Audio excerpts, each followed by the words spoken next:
इस साल कक्षा 10वीं और कक्षा 12वीं के लिए हिंदी के सब्जेक्ट का मोस्ट इम्पॉर्टेंट निबंध में से एक है कुंभ या तो महाकुंभ मेले पर निबंध लिखो। प्यारे बच्चों, चलिए जानते हैं कि किस प्रकार लिखना है। सबसे पहले आप लिखेंगे रूपरेखा। सबसे पहले आप क्या लिखेंगे? रूपरेखा। ठीक है, रूपरेखा में क्या क्या लिखना है उसको लिखते हैं। ठीक है, जैसे आपको सबको फॉर्मेट पता होगा। सबसे पहले क्या लिखते हैं? रूपरेखा। पहला होगा हमारा प्रस्तावना, दूसरा होगा कुंभ मेला क्या है, कुंभ मेला क्या है, तीसरा होगा कुंभ मेले का महत्व, और चौथा होगा हमारा कुंभ मेले के प्रमुख विशेषताएं, है ना। पांचवा पैरा बच्चों हमारा जो होने वाला है हेडिंग, वो 2025 प्रयागराज महाकुंभ क्या है, मतलब जो 2025 में जो प्रयागराज में महाकुंभ हो रहा है वो क्या है। छठवां है कुंभ मेले का प्रभाव क्या है, और सातवां है प्यारे बच्चों हमारा उपसंहार। ठीक है, तो पहला पॉइंट कैसे लिखते हैं प्यारे बच्चों? देखिए, प्रस्तावना। पहला क्या लिखेंगे? प्रस्तावना। इस प्रकार का आप हेडिंग डालिएगा। ठीक है, प्रस्तावना पहले में।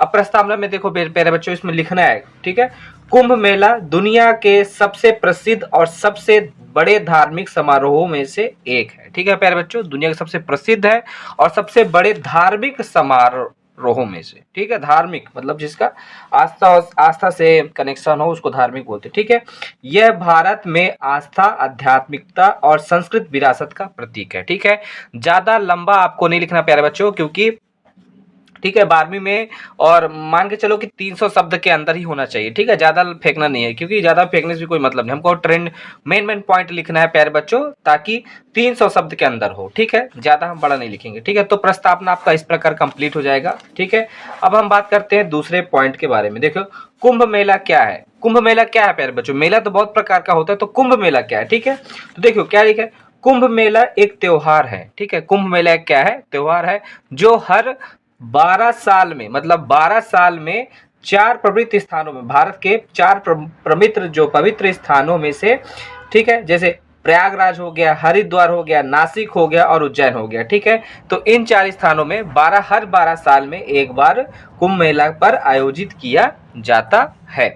यह समुद्र मंथन की पौराणिक घटना, ठीक है, जो हमारी पौराणिक घटना है, ठीक है, समुद्र मंथन जिसमें अमृत का वो मिला था। ठीक है, तो यह समुद्र मंथन की पौराणिक घटना के उपलक्ष्य में मनाया जाता है। ऐसा माना जाता है कि इस समय अगर उन नदियों में अगर आदमी स्नान करे तो उनके जितने भी पाप वोप होते हैं सब क्या हो जाते हैं? नष्ट होते हैं। तो इसको अपने भी आप लिख सकते हैं कि कुंभ मेला क्या है इसके पीछे की स्टोरी। ठीक है, क्यों हम कुंभ मेला मनाते हैं हर 12 सालों में। ठीक है, तो समुद्र मंथन के दौरान जब अमृत हुआ था तो कुछ बूंदे इन पवित्र स्थानों में गिरी थी। ठीक है, तो इनका मानना है कि इस समय अगर नदियों में अगर स्नान करते हैं तो जितने भी हमारे का पाप होते हैं वो सब हमको मोक्ष की प्राप्ति होती है। ठीक है प्यारे बच्चों, हट जाते हैं। तो चलिए, अब हम ज़्यादा डीपली एक्सप्लेन नहीं करेंगे, क्योंकि हमारा मेन उद्देश्य होता है सभी टॉपिक को कवर करना। एक ही चीज़ में लिख देंगे तो नंबर नहीं मिलेगा, है ना। हमको फॉर्मेट के हिसाब से जाना प्यारे बच्चों, अपने बोर्ड एग्जाम के हिसाब से।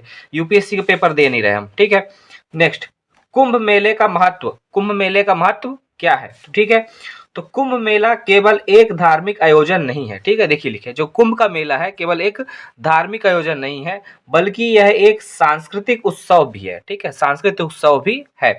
यह त्योहार लोगों को अपनी आध्यात्मिक जड़ों से जुड़ने का अवसर प्रदान करता है। ठीक है, मतलब इस मेले में बहुत ही हमारे जो साधु संत हो गए हैं, ठीक है, बड़े बड़े अखाड़े के जो बाबा लोग हो गए हैं, नागा बाबा लोग, वो सब आते हैं। तो इस मेले के अंदर मोस्टली अपने सांस्कृतिक, ठीक है, सांस्कृतिक को और अध्यात्म से जुड़ने का अवसर हमको प्रदान करते हैं। ठीक है, क्योंकि इस समय देखिए IIT बाबा वाले फेमस हुए महाकुंभ में, और भी बहुत पढ़े लिखे बाबा भी फेमस हुए हैं, मतलब मिले हैं। तो अध्यात्म की तरफ लोगों को इसमें जागरूक मिलता है। ठीक है प्यारे बच्चों, आप कुछ भी चीजें अपने भी मन से लिख सकते हैं, जरूरी नहीं कि जो मैं बोल रहा हूँ वही है। ठीक है, बट मैं एक लिखने का तरीका बता रहा हूँ कि आपको इतना ही लिखना है। ठीक है, अब चलिए देखिए, हमारा 3 टॉपिक बिल्कुल कवर हो गया है प्यारे बच्चों। कोई डाउट तो नहीं है आप लोग को?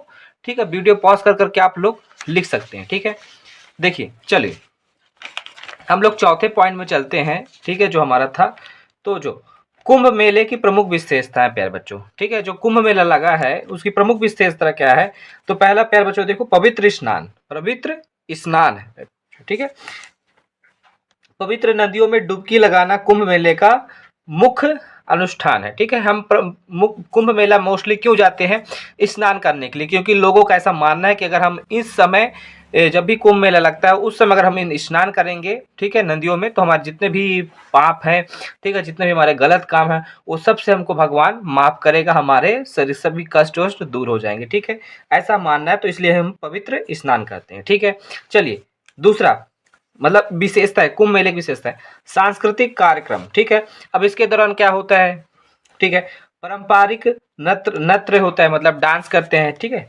इसमें भक्ति गीत होता है, जब जो वहाँ जाते हैं, जो वहाँ गए होंगे, उनको सब पता है कि सांस्कृतिक कार्यक्रम में क्या क्या होता है, ठीक है। नृत्य होता है, भक्ति गीत चलता है, ठीक है, और आध्यात्मिक प्रवचन होते हैं, जो महान संत लोग होते हैं उनका प्रवचन सुनने लोग वहाँ जाते हैं, अपने अध्यात्म को जानने जानते हैं और अपने संस्कृति को के प्रति रुझाव के लिए, ठीक है। तीसरा क्या होता है, विविधता में एकता, ठीक है। प्यारे बच्चों, इतना बड़ा मेला होता है कि यहाँ सिर्फ हमारे देश से नहीं बाकी विदेशों से भी लोग आते हैं, ठीक है। तो ये लिखा है कि सभी जाति के लोग आते हैं, ऐसा कोई भेदभाव नहीं कि इस जाति के लोग नहीं जाएंगे, वैसा है, ठीक है।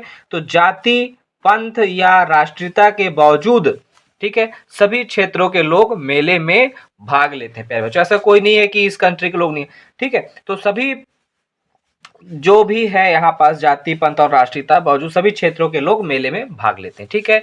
ये कुंभ मेले की प्रमुख विशेषता है। प्यारे बच्चों, आप जानते हैं कि बहुत लंबा चौड़ा जो कुंभ मेला होता है बहुत बड़ा होता है, ठीक है।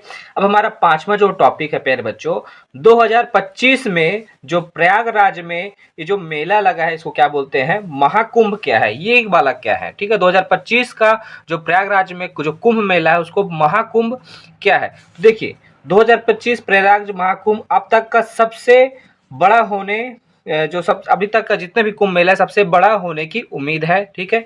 क्या है ये, गंगा, यमुना और सरस्वती नदियों के संगम पर आयोजित, मतलब यह कहाँ पास आयोजित हो रहा है, जहाँ पास गंगा, यमुना और सरस्वती नदियों के संगम पर आयोजित यह लाखों तीर्थ यात्रियों को आकर्षित कर रहा है, ठीक है। मोस्टली क्यों जा रहे हैं प्यारे बच्चों, अपने पाप को धुलने के लिए, अपने अध्यात्म को जानने के लिए। और मोस्टली हम क्यों जाते हैं, क्योंकि हमारा मानना है कि इन समय ये जो पवित्र नदी है इसमें हम अगर डुबकी लगाते हैं तो हमारे सारे पाप और हम सारे कष्टों से मोक्ष हमको मिलेगा, ठीक है।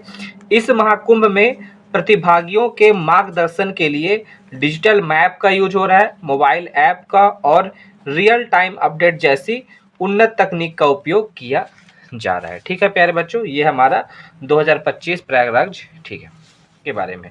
अब कुंभ मेले का प्रभाव क्या है प्यारे बच्चों, इसका क्या प्रभाव है, तो देखिए कुंभ मेले का व्यक्तियों और समाज पर महत्वपूर्ण प्रभाव पड़ता है। यह आध्यात्मिक विकास के साथ साथ भारतीय संस्कृति को बढ़ावा देता है, ठीक है। मतलब आध्यात्म में विकास तो हो ही रहा है, साथ साथ प्यारे बच्चों हम बहुत दूर बाहर से, जैसे अमेरिका हो गया और भी बाहर कंट्री से लोग आते हैं, तो भारत की संस्कृति को, भारत के कल्चर को देखते हैं, तो उससे भारत की संस्कृति को वहाँ जाके अपनाते हैं, तो वहाँ भारत की संस्कृति को और अध्यात्म को इसमें क्या मिल रहा है, बढ़ावा मिल रहा है, ठीक है। और सभी लोगों को एकजुट करता है, ठीक है। और जितने भी लोग हैं सभी लोगों को क्या करता है, एकजुट करता है। और क्या इससे प्रभाव पड़ेगा प्यारे बच्चों, देखोगे जो कुंभ मेला उसमें मेला दुकानें भी लगी होती हैं, तो आर्थिक रूप से यह त्योहार रोजगार के साथ साथ पर्यटन को भी बढ़ावा देता है, ठीक है। मोस्टली क्योंकि इस दौरान मैक्सिमम लोग दुकान लगाए होते हैं, ठीक है, कोई किसी का दुकान लगा कोई, तो इसके साथ साथ लोगों को क्या मिल रहा है, रोजगार मिल रहा है प्यारे बच्चों। और पर्यटन मतलब लोगों, फॉरेनर को पता चल रहा है कि भाई कौन सी जगह जा रहे हो, प्रयागराज, तो इससे जो हमारा जो कंट्री होगा उसमें पर्यटन का बढ़ावा मिल रहा है, ठीक है प्यारे बच्चों। तो ये आप अपने मन से लिख सकते हैं। इसका सबसे लास्ट जो पॉइंट है वो हमारा कंक्लूजन है प्यारे बच्चों, उपसंहार, ठीक है। तो देखिए अब निष्कर्ष क्या निकलता है, तो देखिए कुंभ मेला सिर्फ एक त्योहार नहीं है, ठीक है, ये कोई एक त्योहार नहीं है, बल्कि यह आस्था, परंपरा और मानवता का उत्सव है, ठीक है।